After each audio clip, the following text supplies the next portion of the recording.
اور متی نے جو تھا مسیح یسوع کی پیروی کرتے ہوئے اپنی اس منافع بخش نوکری کو چھوڑا اور وہ یسوع کے شاگردوں میں شامل ہو گیا۔ لیکن اس نے اپنی نوکری کو چھوڑا، اس منافع بخش کام کو چھوڑا، لیکن وہ اپنا قلم جو تھا وہ ساتھ لے آیا، کیونکہ وہ آپ سمجھتے ہیں کہ اس نوکری کے لیے، اس جاب کے لیے ایک پڑھا لکھا شخص چاہیے تھا جسے یونانی بھی آنی چاہیے تھی، جو کہ اس وقت کی آفیشیل لینگویج تھی، اور اسے اپنی مذہبی زبان سے بھی وہ واقف تھا جو کہ عبرانی تھی۔ یہاں پہ میں تھوڑا پاز لوں گا، یہ ابھی آپ نے جیسے بیان کیا ہے کہ اس کو یونانی بھی آنی چاہیے تھی اور دوسری، تو اس کے حوالے سے بھی جو ہے وہ کافی زیادہ کنفیوژن پائی جاتی ہے کہ زبان کس زبان میں لکھی گئی۔ کچھ لوگوں کا خیال ہے، جیسے ہمیں بتایا جاتا ہے کہ نیا عہد نامہ تو بھائی یونانی زبان میں لکھا گیا، جبکہ متی کی انجیل پہ جو ہے وہ اسکالرز کہتے ہیں کہ یہ عبرانی میں لکھا گیا، کچھ کہتے ہیں یونانی میں لکھا گیا، تو اس کے حوالے سے بھی ساتھ جو ہے وہ پلیز بتاتے چلیں۔ ہاں ٹھیک ہے، دیکھیں اگر آپ کلیسیا کے جو مورخ ہیں یوسبس، اگر آپ ان کی تحریروں کا مطالعہ کریں تو وہ ایک شخص پہ پیاس کا حوالہ دیتے ہیں جس نے لکھا ہے کہ متی نے یسوع کے لوگیا جو تھے انہیں رقم کیا تھا، انہیں تحریر کیا تھا۔ اور اگر آپ لوگیا کے بارے میں جاننا چاہتے ہیں تو وہ یسوع کے مقولات، اس کا ترجمہ ہم کر سکتے ہیں۔ لوگیا یہ لاگس سے تو نہیں، لوگس سے لفظ ہے جو کہ ورڈ آف گاڈ، جی بالکل یونانی کا یہ لفظ ہے، لیکن اس کا ترجمہ آسمانی وحی بھی کیا جا سکتا ہے، غیبی آواز بھی کیا جا سکتا ہے۔ تو ہمیں پتہ چلتا ہے کہ متی نے یسوع کے بارے میں کچھ عبرانی میں تحریر کیا تھا، چونکہ عبرانی اس وقت کی مذہب کی زبان تھی۔ تو جب مذہبی زبان عبرانی تھی تو متی نے اس میں کچھ تحریر کیا، اور ہو سکتا ہے کہ بعد میں جب پوری کتاب متی کی انجیل کو لکھا گیا تو انہوں نے اس کو یونانی میں لکھا ہو۔ اور اسی طرح کا کام جو تھا وہ ہم دیکھتے ہیں کہ متی رسول کے ہم عصر یوسفس، انہوں نے بھی کیا تھا کہ جب انہوں نے اپنی کتاب جوش وارز لکھی جو کہ یہودی جنگیں جس کا ترجمہ کیا جا سکتا ہے، تو انہوں نے پہلے اس کو ارامی یا عبرانی میں لکھا، لیکن بعد میں جب اس کتاب کی حتمی اور تفصیلی کتاب کو اس نے شائع کیا یا اسے ضابطہ تحریر میں لایا تو پھر وہ یونانی زبان میں تھی۔ دوسرے لفظوں میں اس کے جو ڈرافٹنگ تھی یا بنیادی خاکہ جو تھا وہ اس نے ارامی میں لکھا، ہاں جی، لیکن اس کے بعد جو تھا وہ اس کو یونانی میں ہی ہاتھ۔ ہاں جی بالکل۔ دیکھیں آج لوگ اس طرح سے بھی ہم سے سوال پوچھتے ہیں کہ جی دیکھیں یسوع مسیح کی جو مادری زبان تھی وہ تو ارامی تھی، تو انہوں نے ارامی میں لکھنا چاہیے تھا، ان کی انجیل ارامی میں ہونی چاہیے۔ ایگزیکٹلی۔ لیکن آج پاکستان میں رہتے ہوئے ہماری مادری زبان پنجابی ہے، اگر میں اپنی بات کروں تو میری مادری زبان پنجابی ہے، لیکن مجھے فارم جو گورنمنٹ لیول کے فارمز ہیں وہ مجھے انگلش میں فل کرنے پڑتے ہیں، اور یہاں پر جو حرف عام میں مذہب کی زبان ہے وہ عربی ہے، اور گھروں میں اردو بولنی پڑتی ہے، اور جب کوئی کتاب لکھنا چاہتا ہے تو وہ ہمیشہ اردو میں لکھتا ہے، حالانکہ اس نے سوچی پنجابی میں ہوتی ہے۔ یقیناً ناظرین کو بھی یہ بتاتے چلے جائیں کہ اس وقت جو تھی وہ یونانی بین الاقوامی زبان تھی، اور یہ لنگوا فرینکا کے طور پہ پوری دنیا میں جو تھا وہ اس وقت ادبی، سماجی اور علمی اعتبار سے جو تھی وہ بنیادی حیثیت رکھتی تھی۔ تو اس اعتبار سے بھی جو ہے وہ یونانی زبان میں اس کا جو ہے وہ نئے عہد نامہ کا احاطہ تحریر میں لایا جانا جو ہے وہ ایک موافق بات نظر آتی ہے۔ موافق بات ہے، اور انٹرنیشنل لینگویج میں اسے لایا گیا۔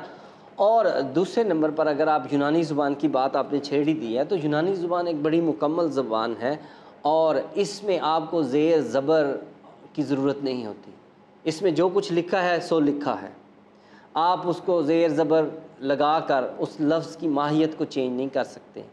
یونانی زبان میں واولز نہیں ہوتے، لہٰذا جو کچھ آپ نے لکھا ہے سو لکھا ہے، اور یہ ایک اس زبان کی بڑی اہم خصوصیت ہے کہ خدا نے اس کو چنا تاکہ نیا عہد نامہ اس میں لکھا جائے۔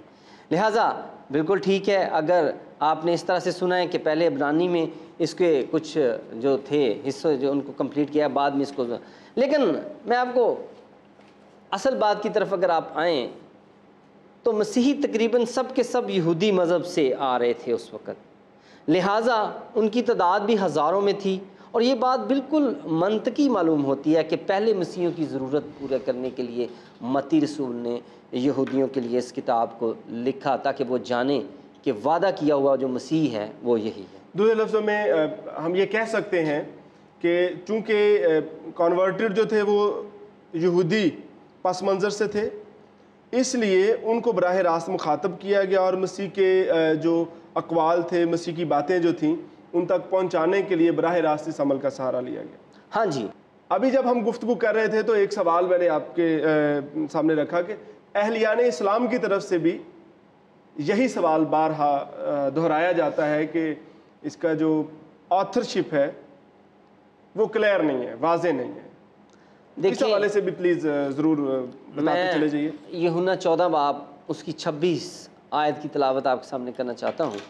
لکھا ہے لیکن مددگار یعنی روح القدس جسے باپ میرے نام سے بھیجے گا وہی تمہیں سب باتیں سکھائے گا اور جو کچھ میں نے تم سے کہا ہے وہ سب تمہیں یاد دلائے گا۔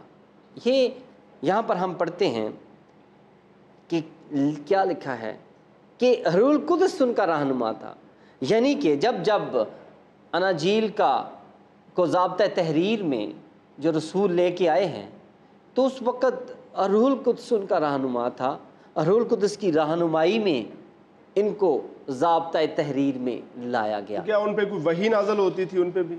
ہاں کیا بالکل، ان کو کوئی الہام، کیا ایسا؟ یہ تو روٹین کی باتیں یوں لگتا ہے جیسے وہ ان کے ساتھ جیسے شاگرد جو تھے وہ مسیح کے ساتھ رہے، ہاں جی، انہوں نے وہ باتیں سنی اور دیکھی اور ان کو احاطہ تحریر میں میں یہی بتا رہا ہوں آپ کو کہ سب سے پہلے تو ہمارا ایمان یہ ہے کہ اناجیل کا تحریر میں آنا اس کے پیچھے روح القدس کا ہاتھ ہے، لیکن اگر ہم مسیحی آپ کو یہ بھی بتا رہے ہیں کہ یہ والی انجیل کس کے قلم سے ضابطہ تحریر میں آئی، تو ہم تو ایک قدم بڑھ کر آپ کو بتا رہے ہیں۔ اگر آپ اہل اسلام کی بات کریں اور قرآن شریف کی بات کریں تو ہم دیکھتے ہیں کہ اہل اسلام کی تاریخ میں بتایا جاتا ہے کہ 40 کاتبین تھے جو کاتبین وحی کے حوالے سے، کاتبین وحی کے نام سے جانے جاتے تھے اور بڑے معتبر شخصیات انہیں بتایا گیا ہے اور وہ لکھا کرتے تھے۔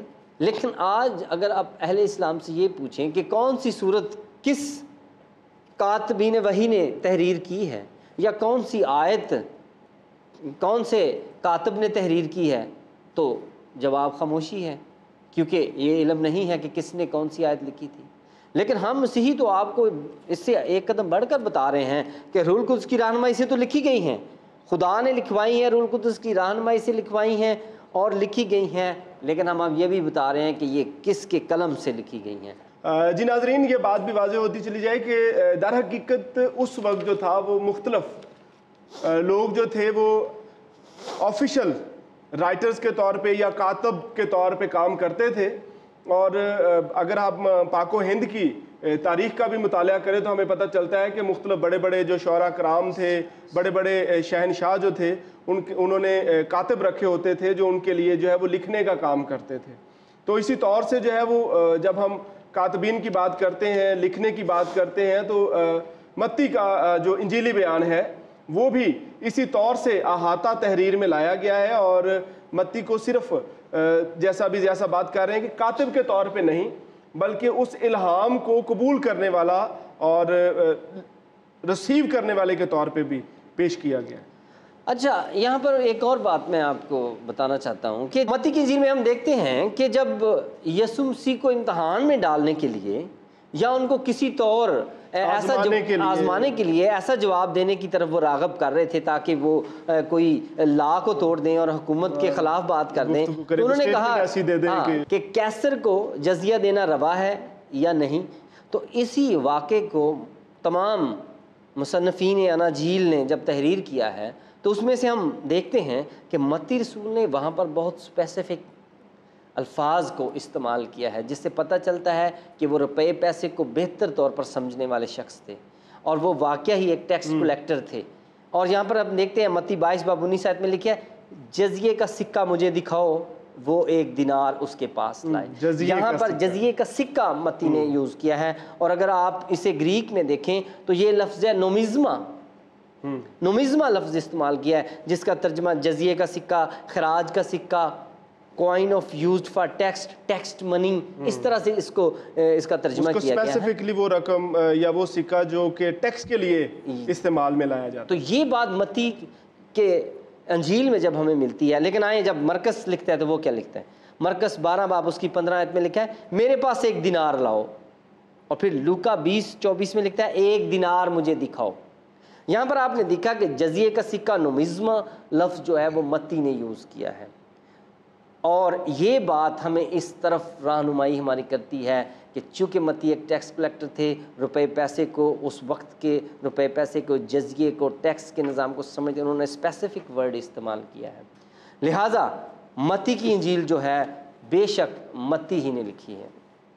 یقیناً مطلب داخلی شواہد جو ہے وہ ہمیں اس بات کی طرف راغب کرتے ہیں کہ متی کا جو انجیلی بیان ہے یہ متی نے ہی لکھا ہے.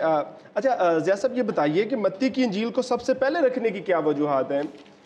جب اناجیل موافقہ یا چاروں کی چاروں اناجیل جو ہیں وہ ایک جیسی گفتگو کر رہی ہیں یا ایک ہی طرح کا متن جو ہے وہ پیش کرتی ہیں، تو پھر کیا اس کی کوئی خاص وجوہات تھی کہ متی کا جو انجیلی بیان ہے اس کو سب سے پہلے لے آئے اور پھر مرکز اور پھر لوکا اور پھر یوحنا؟ اس کی کیا وجوہات؟ متی کی انجیل سب سے پہلے کیوں؟ بہت اچھا سوال ہے.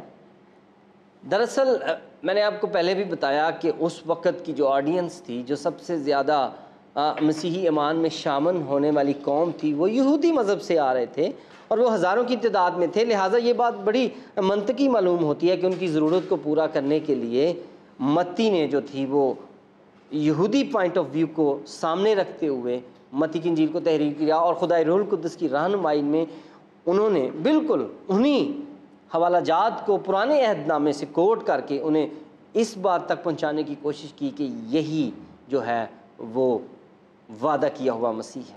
اچھا، اور یہاں پر رکھنے کی وجوہات پہلے میں اسی طرف آپ کو آ رہا ہوں. دیکھیں اگر آپ رسولوں کے اعمال میں دیکھیں تو وہاں پر ہم دیکھتے ہیں رسولوں کا اعمال 1 باب اور اس کی 8 سے 9 آیت تک تلاوت کریں گے. لکھا ہے کہ جب تم روح القدس تم پر نازل ہوگا تو تم قوت پاؤ گے اور یروشلم، تمام یہودیہ، سامریہ میں بلکہ زمین کی انتہا تک میرے گواہ.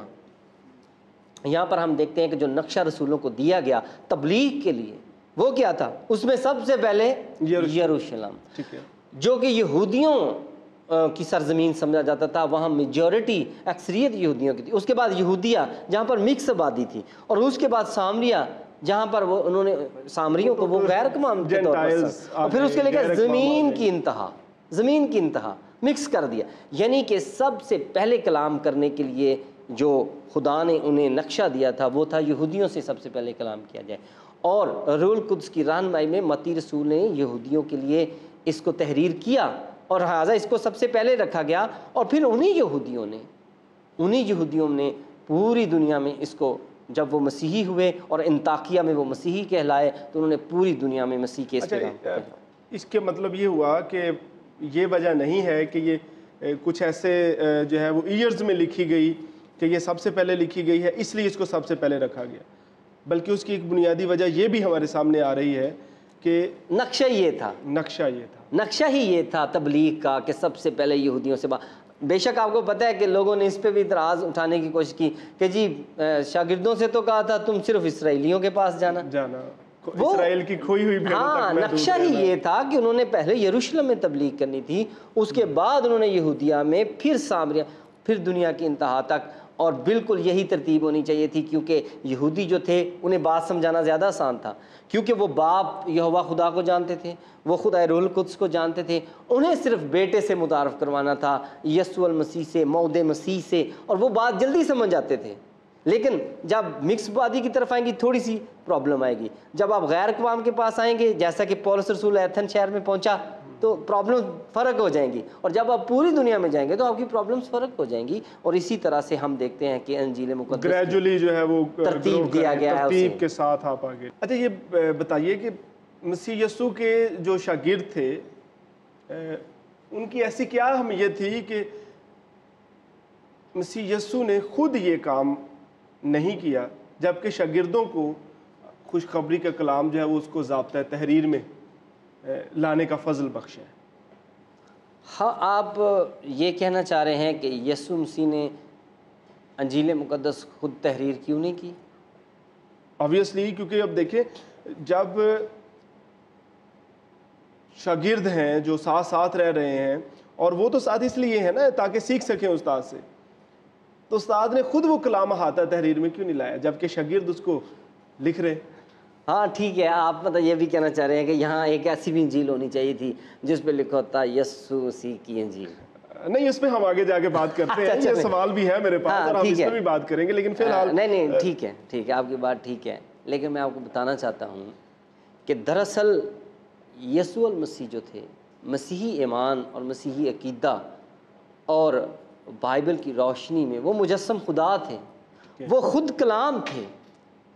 یوحنا کی انجیل میں لکھا ہے کہ وہ خود کلام تھے، کہ وہاں پر یوحنا کی انجیل اس کا پہلا باب اس کی پہلی آیت میں کیا لکھا ہے، یہاں پر میں دیکھنا چاہتا ہوں. ابتدا میں خدا کا کلام تھا، ابتدا میں کلام تھا اور کلام خدا کے ساتھ تھا اور کلام ہی خدا تھا اور یہی ابتدا میں خدا کے ساتھ تھا، سب چیزیں اس کے وسیلے سے پیدا ہوئیں. وہ تو کلام تھے، خود کلام تھے اور وہ مجسم خدا تھے. خدا کتابیں تحریر نہیں کرتا، وہ یہ کام اپنے رسولوں اور نبیوں سے کرواتا ہے. لہٰذا ہم یہاں پر بھی دیکھتے ہیں کہ کلام پر کلام نازل نہیں ہو سکتا، کلام تو خود کلام ہے. کلام پر کلام نازل نہیں ہو سکتا، وہ تو خود کلام تھے. لہٰذا ان کا مسیح یسوع کا شرف یہ ہے، ان کی فضیلت یہ ہے کہ ان کے شاگردوں کو رسول ہونے کا درجہ دیا گیا. اچھا دیکھیں، یہ آپ کے عقیدے کی حد تک تو بات سمجھ میں آتی ہے کہ آپ یہ فرما رہے ہیں کہ جناب مسیح کے جو حواری ہیں، شاگرد ہیں، ان کو جو ہے جو ہے وہ رسالت کے درجے تک جو ہے وہ لایا گیا ہے. تو کیا اب دوسرے مذاہب بھی اس بات کو تسلیم کریں گے جبکہ ہمیں ایسی کوئی صورت نظر نہیں آتی؟ نہیں، میں نے آپ کو بتایا کہ ایک تو بات یہ ہے کہ مسیح یسوع نے اپنے شاگردوں کو رسول ہونے کا حق بخشا اور لہٰذا ان پر وہ الہام جو تھا وہ اترا اور انہوں نے اس کو ضابطہ تحریر میں لایا، کیونکہ وہ تو خود کلام تھے، مجسم خدا تھے. خدا کتابیں نہیں لکھتا بلکہ لکھواتا ہے، لہٰذا خدا نے وہ کتابیں تحریر میں انجیل جو تھی وہ اپنے حواریوں سے لکھوائی. ہماری جو ہم آہنگی ہے وہ یہودیت، اہل اسلام کے ساتھ ہے. یہ تینوں ابراہیمک فیتھ کے مذاہب ہیں. لہٰذا جب ہم دیکھتے ہیں قرآن شریف میں دیکھتے ہیں، ہم اسلام کی روشنی میں دیکھتے ہیں کہ کیا یسوع المسیح کے، عیسیٰ المسیح کے حواریوں کی اہمیت تو وہ ہمیں وہاں بھی نظر آتی ہے.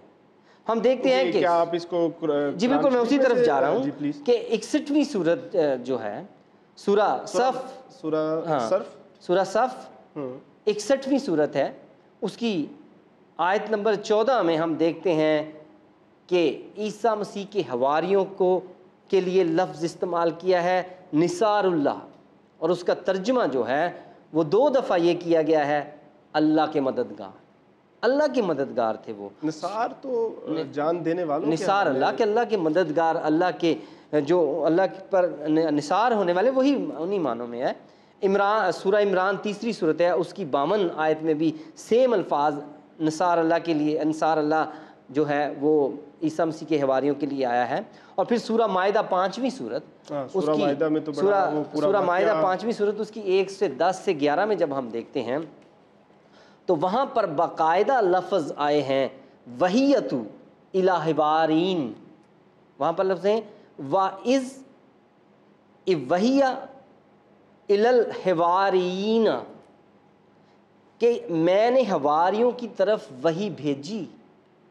کہ یہاں پر ہم دیکھتے ہیں کہ لکھا ہے کہ عیسیٰ مسیح کی حواریوں کی طرف اللہ نے وحی بھیجی. یہ ریفرنس دوبارہ بول دیجئے گا. سورہ مائدہ 5ویں سورت ہے اور اس کی آیت نمبر 110 سے 1 سے 11 میں نے آپ کے سامنے تلاوت کیا، اور اس کا انگلش کا جو ٹرانسلیشن کی گئی ہے اس آیت کی، وہاں پہ لکھا ہے آئی انسپائرڈ دا ڈسائپلز، کہ یسوع کے حواریوں کو اللہ نے انسپائرڈ کیا ہے. اور جب ان پر وحی بھی نازل ہوتی تھی، اللہ وحی کے ذریعے ان کے ساتھ کانٹیکٹ کرتے تھے، تو پھر آپ کیسے کہہ سکتے ہیں کہ وہ اناجیل کو ضابطہ تحریر میں نہیں لا سکتے؟ اور یہی بات ہم آپ کو کہہ رہے ہیں کہ روح القدس کی رہنمائی نے، یہوہ خدا نے انہیں یہ قوت بخشی، انہیں یہ فضیلت بخشی کہ وہ ان کو لکھیں. اور پھر بڑی اہم بات خاص میں آپ کو بتانا چاہتا ہوں، وہ ہے سورہ یاسین میں.